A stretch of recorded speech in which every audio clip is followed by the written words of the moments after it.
2022 August 25వ తేదీ ఉదయం అంధేరి ప్రాంతానికి చెందిన 15 ఏళ్ల వంశిత రాఠోడ్ స్కూల్కి వెళ్ళడానికి ఇంటి నుంచి బయలుదేరుతుంది.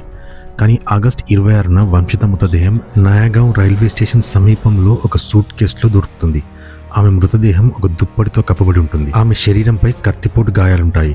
మరి వంశిత పరిస్థితికి బాధ్యులు ఎవరు వంశితాన్ని ఈ స్థితికి తీసుకొచ్చారు అన్నది తెలుసుకోవడానికి పోలీసులు దర్యాప్తు ప్రారంభిస్తారు. ముంబై పోలీస్ శాఖకు చెందిన 10 టీంలు మాత్రమే కాకుండా అహ్మదాబాద్ క్రైమ్ బ్రాంచ్ టీం కూడా ఈ కేసును ఛేదించడానికి జాయిన్ అవుతుంది. దీనికి వారం రోజుల పైగా సమయం పడుతుంది. 2000 కంటే ఎక్కువ సీసీటీవీ కెమెరాలు పరిశీలించబడతాయి. చివరికి నిందితుడి వివరాలు వెలుగులోకి వస్తాయి. అయితే ఆ హంతకుడు ఎవరు, ఎందుకు 15 ఏళ్ల వంశితాన్ని చంపాడు, పోలీసులను వారం రోజుల పాటు ఎలా మోసగించాడు, పోలీసులు అతన్ని ఎలా పట్టుకున్నారు, ఈ వీడియోలో మనం ఇవన్నీ విషయాల గురించి తెలుసుకుందాం. ఈ ఎపిసోడ్ స్టార్ట్ చేసే ముందు ఒక్కసారి మా తెలుగు క్రైమ్ ఛానల్ని సబ్స్క్రైబ్ చేసుకోండి. ఈ స్టోరీ వంశిత స్కూల్కి వెళ్ళడంతో మొదలవుతుంది. సాధారణంగా వంశిత సాయంత్రానికి స్కూల్ నుండి తిరిగి వస్తుంది. కానీ ఆగస్టు 25న సాయంత్రం దాకా తిరిగి రాకపోవడంతో కుటుంబ సభ్యులు ఆమెను కాంటాక్ట్ చేయడానికి ట్రై చేస్తారు. ఆమె ఫోన్ స్విచ్ ఆఫ్ అయి ఉంటుంది. అయితే వారు ఆమె ఫ్రెండ్స్ని కాంటాక్ట్ చేయగా వంశిత ఆ రోజు స్కూల్కి రాలేదని తెలుస్తుంది. ఈ విషయం తెలిసిన వెంటనే కుటుంబానికి ఆందోళన పెరుగుతుంది. వారు ఎంత ప్రయత్నించినా ఆమె జాడ కనిపించకపోవడంతో అంధేరి పోలీస్ స్టేషన్కు వెళ్ళి మిస్సింగ్ కంప్లైంట్ ఫైల్ చేస్తారు. రెండో రోజు ఆగస్టు 26న మధ్యాహ్నం 3:30 వాలివ్ పోలీసులకు ఒక సమాచారం వస్తుంది.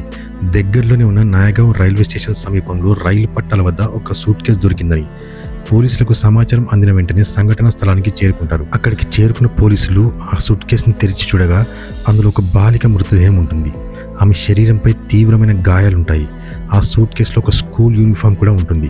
ఆ యూనిఫామ్ ఆధారంగా ఒక గంటలోపే పోలీసులు ఆమె వంశితాన్ని గుర్తుపట్టేస్తారు. వంశిత మీద మిస్సింగ్ కంప్లైంట్ ముందుగానే నమోదు అయి ఉండడంతో ఆమె కుటుంబ సభ్యులను ఆమె డెడ్ బాడీని గుర్తుపట్టడానికి పిలుస్తారు. వాళ్ళు కూడా ఆ డెడ్ బాడీని గుర్తుపట్టి అది వంశిత మృతదేహమని ధృవీకరిస్తారు. ఇప్పుడు అన్నిటికంటే పెద్ద ప్రశ్న ఏంటంటే వంశితని ఈ పరిస్థితికి తీసుకొచ్చింది ఎవరు? ప్రశ్న ఎంత సింపుల్గా ఉందో దాని జవాబు మాత్రం అంత క్లిష్టంగా ఉంటుందని అప్పుడు ఎవరు ఊహించలేదు. మొదట్లో స్థానిక పోలీసులు ఈ కేసు దర్యాప్తును ప్రారంభిస్తారు. అలా 2 రోజులు గడిచిన తర్వాత ఈ కేసును సాల్వ్ చేయడానికి ముంబై క్రైమ్ బ్రాంచ్ యొక్క 10 టీంలు అపాయింట్ చేయబడతాయి. ఆ తర్వాత ఆమె తరచుగా వెళ్లే మార్గాల్లో సీసీటీవీ ఫుటేజ్లను పరిశీలిస్తారు. వంశిత తన ఇంటి చుట్టుపక్కల సీసీటీవీ ఫుటేజ్లో కనపడుతుంది. కానీ ఆమె స్కూల్ దారి వైపు కాకుండా వేరే దారి వెళ్తున్నట్టు కనిపిస్తుంది. కొంతసేపటి తర్వాత వంశిత 2 అబ్బాయిలతో కనిపిస్తుంది. ఇదే ఈ కేసులో పోలీసులకు మొదటి బ్రేక్ త్రూ అవుతుంది. ఆ ఇద్దరిని గుర్తించడానికి ప్రయత్నించగా వారు కూడా తమ ఇంట్లోంచి పారిపోయారని తెలుస్తుంది. దీంతో వీరికి వంశిత కేసుతో సంబంధం ఉండొచ్చని అనుమానం మొదలవుతుంది. వాళ్ళ ఫోన్లు స్విచ్డ్ ఆఫ్ కావడం వల్ల ట్రాక్ చేయలేకపోతారు. వారు సిటీ నుంచి పారిపోయారేమో అనే అనుమానంతో ముంబై రైల్వే స్టేషన్లోని సీసీటీవీ ఫుటేజ్లను పరిశీలించడం ప్రారంభిస్తారు. ఇది ఒక క్లిష్టమైన పని అయినప్పటికీ పోలీసులు పట్టువదలకుండా కృషి చేస్తారు. విరార్ రైల్వే స్టేషన్లో వంశితతో ఉన్న ఆ 2 అబ్బాయిల ఫోటో ఒక సీసీటీవీ కెమెరాలో చిక్కుతుంది. 2 గంటల తర్వాత వాళ్ళు అదే స్టేషన్లో మళ్ళీ కనిపిస్తారు. ఆ తర్వాత వాళ్ళు జోధ్పూర్ ఎక్స్ప్రెస్లో ఎక్కినట్టు తెలుస్తుంది.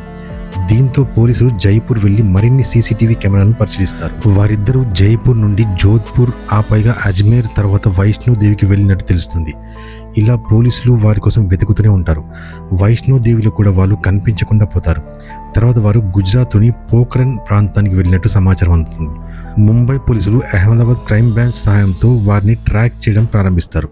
అక్కడి నుండి పాలన్పూర్ వెళ్ళినట్టు తెలుస్తుంది. అప్పటికే వారం రోజులు గడిచిపోతాయి. పోలీసులు అజ్మీర్ నుంచి అహ్మదాబాద్ మధ్యలో 2000 సీసీటీవీ ఫుటేజ్లను పరిశీలిస్తారు. పోలీసులకు తొందరలోనే ఒక టిప్ దొరుకుతుంది. ఆ 2 సస్పెక్ట్లలో ఒకరు వారి రిలేటివ్స్ ఇంటికి కలవడానికి వెళ్ళినట్టు. సమాచారం అందిన వెంటనే పోలీసులు ఆ ఇంటిపై దాడి చేస్తారు. కానీ పోలీసులు వెళ్ళకముందే ఆ 2 అక్కడి నుంచి తప్పించుకుంటారు. కొంతసేపటి తర్వాత మరో సీక్రెట్ ఇన్ఫర్మేషన్ ఆధారంగా ఒక లాడ్జిలో వాళ్ళు ఉన్నట్టు తెలుస్తుంది. రాత్రి 1 గంటలకు పోలీసులు లాడ్జిపై దాడి చేస్తారు. ఆ 2ని అక్కడ నుండి అరెస్ట్ చేస్తారు. ఆ 2 పేర్లు 21 ఏళ్ల సంతోష్ మక్వానా మరియు 21 ఏళ్ల విశాల్ అంబవాని అని తెలుస్తుంది. వీరిద్దరు కూడా స్కూల్ డ్రాప్ అవుట్స్, చిన్న పనులు చేసుకుంటూ బ్రతికేవారు. పోలీసులు వాళ్ళు విచారించగా షాకింగ్ స్టేట్మెంట్ ఇస్తారు. వంశిత మరియు సంతోష్ మధ్య పరిచయం సోషల్ మీడియా ద్వారా ఏర్పడిందని చెప్తారు. ఆగస్టు 25న సంతోష్ వంశితను కలవడానికి పిలుస్తాడు.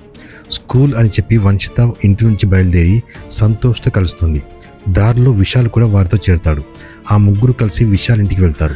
అక్కడ కొన్ని గంటల సమయం గడిపిన తర్వాత వంశిత ఇక ముందు తనని కలవలేదని చెప్పి ఈ రిలేషన్షిప్ ఇక్కడితో ఎండ్ చేద్దామని చెప్తుంది. దీంతో ఇద్దరి మధ్య ఘర్షణ మొదలవుతుంది. సంతోష్ విశాల్కి సాయిగా చేస్తాడు. విశాల్ వంశితపై కత్తితో దాడి చేస్తాడు. ఆమె అరవకుండా ఉండడానికి సంతోష్ ఆమె నోటిని మూసి బలవంతంగా పట్టుకుంటాడు. తర్వాత సంతోషే ఆమెపై కత్తితో దాడి చేసి ఆమెను చంపేస్తాడు. ఆమె శరీరాన్ని దుప్పటితో చుట్టి పెద్ద సూట్ కేసులో పెట్టి ఆటోలో తీసుకెళ్తారు. విలేపార్లే స్టేషన్ నుంచి విరాట్ ట్రైన్ ఎక్కి నయాగావ్ స్టేషన్కు ముందు బ్రిడ్జి కింద సూట్ కేసుని పడేస్తారు. తర్వాత వసై వెళ్ళి కొత్త బట్టలు కొనుక్కొని హెయిర్ కట్ చేయించుకొని కొత్త లుక్తో నగరం విడిచి వెళ్ళిపోతారు. పోలీసులకు వాళ్ళిద్దరు మొబైల్ ఫోన్స్ మరియు వంశిత స్కూల్ బ్యాగ్ మరియు డ్రెస్ కూడా దొరుకుతాయి. వాస్తవానికి వంశితని చంపడానికి కారణం ఏంటంటే వంశిత ఇంకా సంతోష్ ఇద్దరు కూడా సోషల్ మీడియా ద్వారా పరిచయమై బయట కూడా కలవడం మొదలు పెడతారు. అయితే వంశిత పేరెంట్స్కి వారిద్దరి ఫ్రెండ్షిప్ గురించి తెలుస్తుంది. వంశితతో సంతోష్కి దూరంగా ఉండమని చెప్తారు. ఆ తర్వాత సంతోష్పై దాడి చేసి అతన్ని వంశితని కలవకూడదని చెప్తారు. ఈ అవమానానికి ప్రతీకారంగా సంతోష్ తన ఫ్రెండ్ విశాల్తో కలిసి అంకితను మట్టుబెట్టాలని ప్లాన్ చేస్తాడు. దానికోసం డబ్బులు అవసరం అవుతుంది. అందుకని తన తల్లి మంగళసూత్రాన్ని దొంగిలించి 2 లక్షల రూపాయలకి అమ్మేస్తాడు. విశాల్తో కలిసి వంశితాన్ని హత్య చేయాలని ప్లాన్ చేస్తారు. ఆ విధంగా వంశితను ఇంటికి పిలిపించి ఆమెతో గొడవ స్టార్ట్ చేసి సమయం దొరకని కత్తితో దాడి చేసి ఆమెను మట్టుబెడతారు. అసలు ఇలా క్రైమ్ చేసి తప్పించుకోవాలనే ఐడియా వారికి ఎక్కడి నుంచి వచ్చిందంటే క్రైమ్ పెట్రోల్ అనే టీవీ సీరియల్ని చూసి అందులో నుంచి ఇన్స్పైర్ అయి హత్య చేసి కూడా పోలీసులను తప్పించుకోవచ్చు అని అనుకున్నారు. కానీ చివరకు పోలీసుల కృషి వలన పోలీసులకు దొరికిపోయారు.